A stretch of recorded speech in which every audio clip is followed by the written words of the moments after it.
Hola, buenas tardes. Acá estamos nuevamente, abrimos la Biblia. Esto se hace abriendo la Biblia. Estos no son enseñanzas, no son meditaciones, no son devocionales. Esto es lectura de la Biblia buscando lo más que podamos. Pedimos la iluminación del Espíritu Santo para que nos ayude a descubrir el fondo, el trasfondo, y después que eso vuelva a cada uno de nosotros, ¿no? Lo que en esta lectura previa de lo que nos toca hoy, hubo varias cosas que dije, bueno, esto viene desde el fondo de la historia de la Biblia para nosotros en el siglo XXI, en nuestra situación, en la manera en que tenemos que caminar con Dios. Dejamos ayer en el capítulo 8 del Evangelio de Marcos, y lo dejamos en un momento que cortamos después de la segunda multiplicación de panes y peces. Durante mucho tiempo yo creía que era una sola, que cada evangelio la contaba, ¿no? Y ahora, después de nuestras lecturas, me da de pensar que a lo mejor lo hizo varias veces Jesús, porque Él estaba caminando por todos lados del mundo conocido al cual le tocó Él ministrar, evangelizar, sanar y todo lo que Él hizo. De manera que terminamos en que los que comieron eran unos 4.000, tan pronto como ahí empezamos hoy. Tan pronto como los despidió, Jesús embarcó con sus discípulos y se fue a la región de Dalmanuta. Acá necesitamos un mapa a ver si podemos ubicar cuál era la región. Pero si no, después en cualquier momento.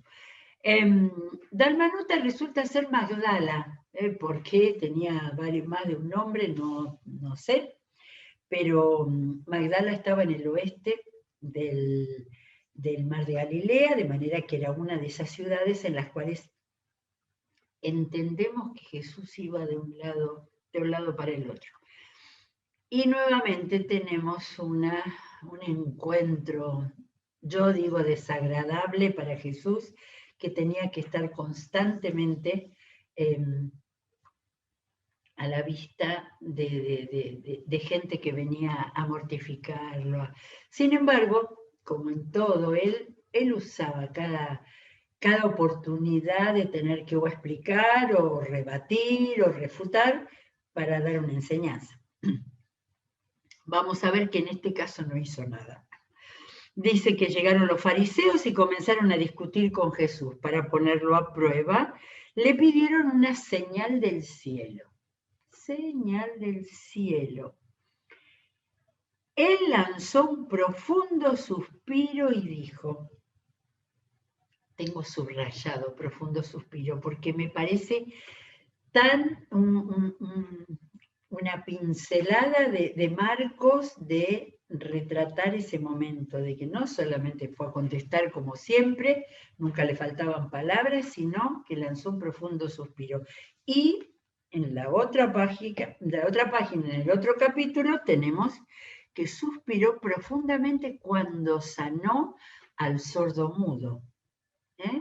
Así que Marcos, en lo que recibió, notó esos momentos en los cuales lo del sordomudo era quizás como para un anticipo de lo que él iba a hacer. Pero en este caso, cuando vienen y le piden una señal del cielo, cuando todo el mundo que podía rodearlo sabía la cantidad de milagros y de señales, que el apóstol Juan es el que habla de señales por los milagros, ¿no? Entonces él lanzó un profundo suspiro y dijo, ¿por qué pide esta generación una señal milagrosa? Les aseguro que no se le dará ninguna señal. Le pidieron una señal del cielo, como para probar su divinidad quizás, y Jesús lo bajó a lo que él estaba haciendo. Señales milagrosas, eran milagros, eran permanentemente, eran contactos de su realidad con la realidad de la gente necesitada, ¿no? Quizás podemos ver ahora el mapa de Magdala, a ver si podemos tenerlo acá, donde dice, esto pasó en Magdala. Fíjense, más o menos en la mitad oeste del mar de Galilea, ahí estaba la ciudad de Magdala. De ahí proviene el nombre de María Magdalena. Ahora, en las traducciones de la Biblia tenemos el otro nombre de Magdala, que era Dalmanuta, pero estaba ahí. O sea, en este tiempo lo encontramos rodeando las ciudades de su lugar cercano, ¿no? Las del mar de Galilea. Bueno, listo entonces con el mapa, porque después lo vamos a encontrar caminando más adelante. Entonces, les dijo eso, les aseguro que no se le dará ninguna señal. Y yo ahí pensé, ¿tendría Jesús gestos de fastidio? ¿Tendría de alguna manera manifestar cuando venían tanto a molestarlo, a dudarle, ¿no? Pero fíjense lo que dice. Entonces los dejó y volvió a embarcarse y cruzó al otro lado. Yo me imagino agarrando a los muchachos así por el hombro, como diciendo, déjenlos solos, que estén siempre tratando de molestar.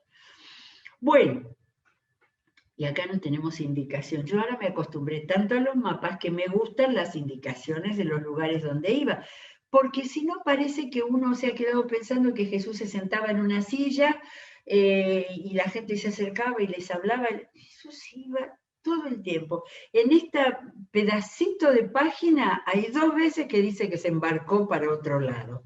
O sea, pasaba la mitad del día en tierra y la mitad del día yendo a otra de las ciudades. Bueno, este pasaje de ahora es encantador por la forma que Jesús transformó un hecho así, un hecho doméstico. A los discípulos se les había olvidado llevar comida y solo tenían un pan en la barca, ¿sí? Los discípulos no eran rápidos en nada, ni en las cosas materiales comunes como llevar comida, iban a subir al barco, iban a ir a otra ciudad, iban a estar muchísimas horas, ni pan siquiera. Y en lo espiritual también, ¿no? Eran lentos en lo material y lentos en lo espiritual, pero siempre contaron con paciencia por parte de Jesús. Pero acá es un episodio que me gusta mucho. Jesús, ellos estarían quejando, no trajimos nada, no tenemos nada para comer. Jesús les advirtió, tengan cuidado, ojo con la levadura de los fariseos y con la de Herodes. Ellos comentaban entre sí, lo dice porque no tenemos pan. Al darse cuenta de esto, Jesús les dijo, preguntas, el maestro, el don de la enseñanza haciendo preguntas. ¿Por qué están hablando de que no tienen pan? ¿Todavía no ven ni entienden? Y esto no viene entre signos de pregunta, viene entre signos de admiración. Tienen la mente embotada. Esa palabra, la mente embotada. Tengo acá marcado capítulo 6:51 en la otra hoja acá en mi Biblia. Claro, cuando Jesús caminó por el mar y los discípulos pensaron que era un fantasma, la explicación de Marcos es, estaban sumamente asombrados porque tenían la mente embotada. 2 veces, ahí nomás, el hecho, pero esto se los dijo Jesús, lo otro lo explicó Marcos. Claro, la frase esa de Jesús habría quedado, no porque él la hubiera escuchado. Yo, haciendo estas lecturas, me estoy imaginando a largas charlas con el apóstol Pedro contándole cada una de estas cosas. Entonces Jesús le dice, tienen la mente embotada, es que tienen ojos pero no ven y oídos pero no oyen. ¿Acaso no recuerdan? Y acá les va a hacer recordar. Cuando partí los 5 panes para los 5.000, ¿cuántas canastas llenas de pedazos recogieron? Yo me los imagino, 12, no respondiendo así con la cabeza agacha, porque estaban siendo retados. Jesús les dijo que no veían, que no entendían. Bueno, terminemos esto y después volvemos a lo que Jesús quiso enseñar. Y cuando partí los 7 panes para los 4.000, ¿cuántas cestas llenas de pedazos recogieron? 7. Entonces concluyó, ¿y todavía no entienden? Acá no hay explicación, ¿eh? Marcos acá cuenta el hecho y no hace ninguna explicación, porque creo que era Lucas es el que dice, es que Jesús se estaba refiriendo con eso de ojo con la levadura de los fariseos y con la de los Herodes, él les estaba diciendo con la enseñanza, con lo que ustedes reciben, con lo que ustedes escuchan, con lo que les martillan la cabeza. Los fariseos eran por parte de los judíos, los Herodes eran por parte de todo el imperio romano queriendo meter su cultura, sus ideologías, su falta de Dios. El imperio romano vivía rodeado por todos los dioses y por toda esa familia tremenda de los dioses que tenían un Dios para cada cosa de sus vidas. Ahora, pero Jesús no dijo, ojo con las enseñanzas, habló de la levadura. Y la levadura, sabemos, tiene una función de elevar, de cubrir, de subir. Por eso creo que esta enseñanza, esto es para nosotros hoy.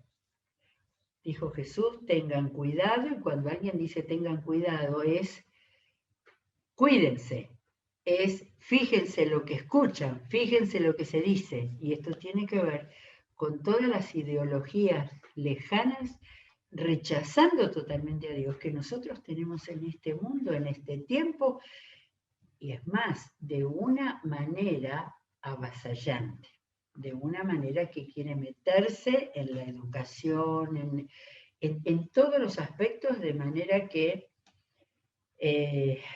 ese tengan cuidado es algo para que nosotros, es más, empecemos a hablar, empecemos a preguntarnos, empecemos a ver cómo defendernos, cómo defender la doctrina de Jesucristo, cómo no retroceder. Es un gran texto para este tiempo. Entonces Jesús les dijo, ¿no? ¿Vieron los milagros de la multiplicación? ¿Vieron los otros milagros de la multiplicación? Todavía no entienden. Ahora, ustedes disculpen, pero Jesús no terminó, o sea, Marcos no terminó de redondear esto. ¿Qué quería decir? Ustedes no entienden. Con respecto a eso que ellos estaban diciendo, que dijo lo de la levadura porque no trajimos pan, ¿sí? Quizás Jesús él está hablando de eso, de cuídense de las enseñanzas que vienen, que no son mías, que no son del Señor, ¿eh? Pero a lo mejor también les estaba diciendo, de alguna manera, si yo multipliqué pan para las multitudes, también puedo multiplicar pan para que tengamos una comidita en el día de hoy, ¿sí? Pero no lo sabemos porque si lo dijo, Marcos no se enteró y no lo puso acá. Pero todo es posible, o sea, estando él yendo a Jesús, podemos tener todas las cosas. Bien. Nuevamente el mapa, Betsaida nos aparece acá. Cuando llegaron a Betsaida, algunas personas le llevaron un ciego a Jesús y le rogaron que lo tocara. Una nueva versión para un milagro.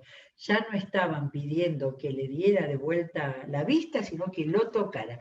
Betsaida a la derecha, o sea, al este del mar de Galilea, ¿sí? Así que estamos acá en todo este momento, estamos con Jesús dando vueltas al mar, ¿eh? Había estado en Magdala y pero no iba por tierra, claro. Ellos tomaban en la barca y iban a la otra punta, sí, casi la otra punta, ¿sí? Así casi en diagonal cruzaban para esa ciudad cerca en el norte, prácticamente en el norte del mar de Galilea. Bueno, dejamos el mapa porque vamos a seguir acá. A ver. Entonces le rogaron que lo tocara. Claro, le habían visto que le tocó los ojos a algún otro ciego. Bueno, es lo que dice. Él tomó de la mano al ciego y lo sacó afuera del pueblo. Cada milagro está siendo diferente. Lo había retirado al sordomudo. El tratamiento que le hizo era algo para que la gente no anduviera chusmeando, digamos, ¿no? Se me ocurre a mí. Lo sacó fuera del pueblo. Y acá hizo otra forma. Después de escupirle los ojos y de poner las manos sobre él, le preguntó, ¿puedes ver ahora? El hombre alzó los ojos y dijo, veo gente, parecen árboles que caminan. Qué extraño, pero no fue un milagro completo rápido. Entonces le puso de nuevo las manos sobre los ojos y el ciego fue curado. Recobró la vista y comenzó a ver todo con claridad. Fíjense qué relato, qué minucioso. Me encanta la minuciosidad de Marcos. Jesús lo mandó a su casa con esta advertencia. Otra vez, no fue andar los sacerdotes, no vayas a entrar en el pueblo. Evidentemente Jesús está avanzando el ministerio de Jesús y ya no quería que hubiera ni más intervención de la oposición, ni más especulaciones de la gente, quizás. No vayas a entrar en el pueblo. Y nueva caminata. Mire, pero esta caminata a mí me impresiona cuando empecé a estudiar con los mapas. Jesús y sus discípulos salieron, se supone que de Betsaida, hacia las aldeas de Cesarea de Filipo. Yo espero que acá Darío marque mejor que yo, con lo lejos que estaba Cesarea de Filipo de Betsaida. Nuevamente volviera, fíjense que está más o menos a la altura de Tiro, que era un largo trecho, realmente fuera ya era otra provincia romana, era Iturea, y en esa gran caminata, esta nos hace pensar cuántas de las enseñanzas de Jesús fueron dadas en caminatas, mientras iba caminando, se supone, con los apóstoles. Y acá está uno de los grandes momentos. En el camino les preguntó, ¿quién dice la gente que soy yo? Unos dicen que Juan el Bautista, otros que Elías y otros que uno de los profetas, contestaron. ¿Y ustedes? ¿Quién dicen que soy yo? Yo no hubiera perdonado si esto no lo hubieran escrito. No lo tenía también, lo tenía también Mateo y lo tenía también Lucas. Juan no, y eso que era tan importante, pero Juan ya no repitió cosas que estaban puestas por los otros 3 evangelios. Preguntarle a ella, ahí sí que estaba Jesús solo con los apóstoles, ¿quién dicen ustedes que soy yo? Tú eres el Cristo, afirmó Pedro. Me acuerdo que en Mateo dice, tú eres el Cristo, el Hijo del Dios viviente. Mateo estaba presente ahí, de manera que, pero evidentemente acá, si Marcos se lo contó si Pedro se lo contó a Marcos, la palabra más importante era Cristo. Tú eres el Cristo, el ungido, el Mesías, el que todo el Antiguo Testamento estaba anticipando, el que Juan el Bautista iba a anteceder. Y entonces, primera vez que Jesús se abre a su misión a los discípulos. Comenzó a enseñarles, el Hijo del Hombre tiene que sufrir muchas cosas y ser rechazado por los ancianos, por los jefes de los sacerdotes y por los maestros de la ley. Hasta ahí lo habían visto, pero él agregó, es necesario que lo maten y que a los 3 días resucite. Y me encanta la frasecita de Marcos. Habló de esto con toda claridad. parece que veladamente estaba pensando cómo no se dieron cuenta, cómo no lo escucharon. Esta es la primera vez de 3 veces que en el Evangelio de Marcos aparece que Jesús les anticipa lo que iba a pasar. ¿Y qué pasó acá? Ay, Pedro, que había hecho la gran confesión de Pedro y acá Pedro lo llevó aparte y comenzó a reprenderlo. Qué confianza había desarrollado Jesús, especialmente con sus discípulos más cercanos, ¿no? Empezar a reprenderlos. Esto no te puede suceder. ¿Cómo estás diciendo esto? Pero Jesús se dio la vuelta. Lo habrá agarrado de un brazo, Pedro lo sacó de ahí de tal manera que lo dejó dando la espalda a los discípulos para que él lo pudiera reprender quizás en voz baja. Pero Jesús se dio la vuelta, miró a sus discípulos y reprendió a Pedro. Hay 2 reprensiones acá. Pero a los discípulos lo que le dijo a Pedro no se lo dijo en silencio, se lo dijo fuerte para que oyeran. Aléjate de mí, Satanás. Yo me quedé pensando, ¿lo maldijo a Pedro? No, esto no es una maldición. Ese decirle Satanás a Pedro, aléjate de mí, salí de acá, no te quiero escuchar. Pero ese decirle Satanás era para que Pedro se ubicara que eso que estaba diciendo él, con amor a su maestro, para que no le pasara nada, cómo que iba a morir, no podían vivir sin él, esa era la mente de Pedro, por supuesto, pero le estaba diciendo, eso es lo que Satanás quisiera, entorpecer la obra que yo voy a hacer. Por eso le dijo Satanás. Habrá sido un sacudón para Pedro tremendo. Y entonces le dijo, ¿por qué? Tú no piensas en las cosas de Dios, sino en las de los hombres. Estás reaccionando humanamente y no te estás dando cuenta de lo que estoy diciendo. Entonces llamó a la multitud y a sus discípulos. Y acá, después, por eso que cuando leemos así todo el corridito, nos perdemos el significado más importante. Acababa por primera vez de decirle a sus discípulos su misión. Y entonces dice que llamó a la multitud, porque claro, Jesús iba por ahí caminando y todos sabrían, mirá, va Jesús por el camino, va para Cesarea de Filipos, ¿no? La miramos a Cesarea de Filipos allá arriba, bastante lejos del mar de Galilea. Y entonces a la multitud, sus discípulos teóricamente ya sabían a dónde iba él, que él iba a la muerte y a la resurrección.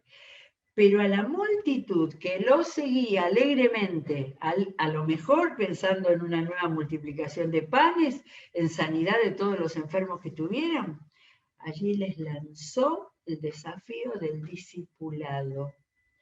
Dijo, si alguien quiere ser mi discípulo, que se niegue a sí mismo, lleve su cruz y me siga. Primera vez que mencionaba la palabra cruz y la idea de llevar la cruz era impensable en ese momento. Y se lo está diciendo a los discípulos. Los discípulos tenemos que llevar la cruz y tenemos que seguirlo. O sea, llevar la cruz implica seguirle, implica ponerlo a él en primer lugar. No era que había que ir a buscar una cruz, agarrarse para sufrir. Era saber que seguirlo a él no era un camino de diversión, era un camino de seguirlo llevando la cruz. Porque el que quiera salvar su vida, la perderá. Pero el que pierda su vida por mi causa y por el Evangelio, fíjense que acá ya está llamando a las buenas nuevas, en la nueva palabra, la salvará. ¿De qué sirve? Acá viene una pregunta como para enseñanza pura. ¿De qué sirve ganar el mundo entero si se pierde la vida? Acababa de decir eso, que el que pierda la vida por su causa la salvará. Entonces, ¿de qué sirve ganar el mundo entero si se pierde la vida? ¿O qué se puede dar a cambio de la vida? todas estas expresiones que Jesús estaba marcando con tanta claridad eran paradojas. Perder la vida para ganar era contradicciones propias de la enseñanza de un maestro extraordinario.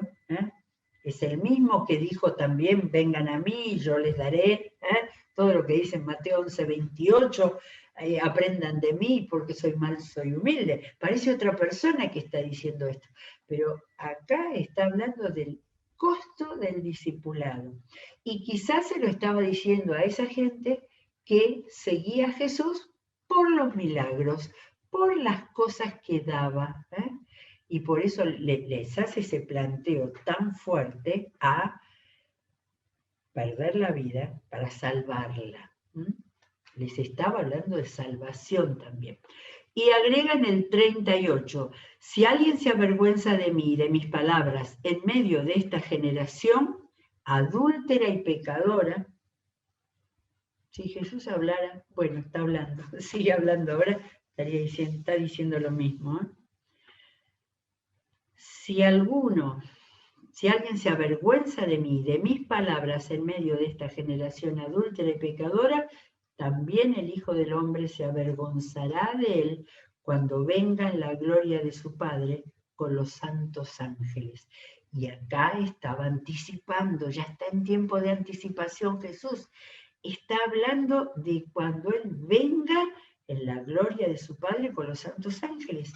Está abriendo un panorama pequeño al Apocalipsis y a la vuelta del Señor. Este versículo 38 me hace acordar a cuando Jesús hablaba de las promesas, en el Sermón del Monte, donde que cada uno lo que haga, acá es promesa de algo negativo, pero a mí me parece que estaba rompiendo toda falsa expectativa de cualquiera que quiera ir a Jesús para conseguir un milagro y después, ¿sí?, para conseguir que algo salga y después ni agradecerle, como los leprosos que se fueron sanados y no volvieron a agradecer. Acá Jesús estaba rompiendo las falsas expectativas de aquellos que se acercan a Jesús como una religión que da cosas. Estaba diciendo, esto es serio, esto pide la entrega de la vida. Y añadió, y no sé quién dividió acá los capítulos, lo que añadió, ya empezaron con el capítulo 9, en esta división de capítulos que no la hizo Marcos. Y entonces dice, les aseguro que algunos de los aquí presentes no sufrirán la muerte sin antes haber visto el reino de Dios llegar con poder. ¿Qué frase esta? No aclarada para nada. Y sin embargo, como después de allí viene la escena de la transfiguración, entonces se entiende que estaba, porque dijo, les aseguro que algunos de los aquí presentes, y ahí estaban los apóstoles, los discípulos, no sufrirán la muerte sin antes, no dice no sufrirán la muerte, punto. Antes de morirse, habrán visto el reino de Dios llegar con poder. Y, aunque no hay más explicación que esta, también Juan, cuando tuvo la revelación del Apocalipsis, entra. Antes de morirse, él vio el reino de Dios llegar con poder. ¿Por qué Jesús sintió del deseo de esas anticipaciones? Si ni sus apóstoles, sus discípulos cercanos entendían cuando hablaba de la muerte. Sin embargo, Él quiso decirlos para que después se acuerden. Es como cuando uno se acuerda con palabras de la Biblia que escuchó alguna vez o que leyó hace muchísimo tiempo y sin embargo han quedado para recordarlo. Bueno, mañana entonces no vamos a empezar la transfiguración porque esa hay que leerla con, no sé, como si realmente pudiéramos ver lo que fue ese momento tremendo. Así que llegamos hasta Marcos 9:1 y ya vamos avanzando. La transfiguración, dice acá mi Biblia de estudio, que puede ser en el Monte Hermón. Por eso quiero que lo último de hoy es que miremos al norte de todo, al norte de todo, en este mapa está el Monte Hermón, el más alto monte de toda la zona, el que tenía los picos, siempre los picos nevados. Así que el marco de todo este momento y de la transfiguración, de la confesión de Pedro, todo ese momento culminante en la preparación de los apóstoles, llegó hasta subir, era muy alto el monte, no sé en qué lugar, porque no se sabe ni con seguridad, se supone que fue el Monte Hermón, de manera que para pensarlo ahora, todo lo que leímos hoy es para pensarlo y para recibirlo para nosotros. Muy bien, gracias a Dios por su palabra, como decimos todos los días, que nos enriquezca, que nos haga crecer. Y seguimos con la programación de este día y volvemos a encontrarnos mañana a las 17. Que Dios los bendiga.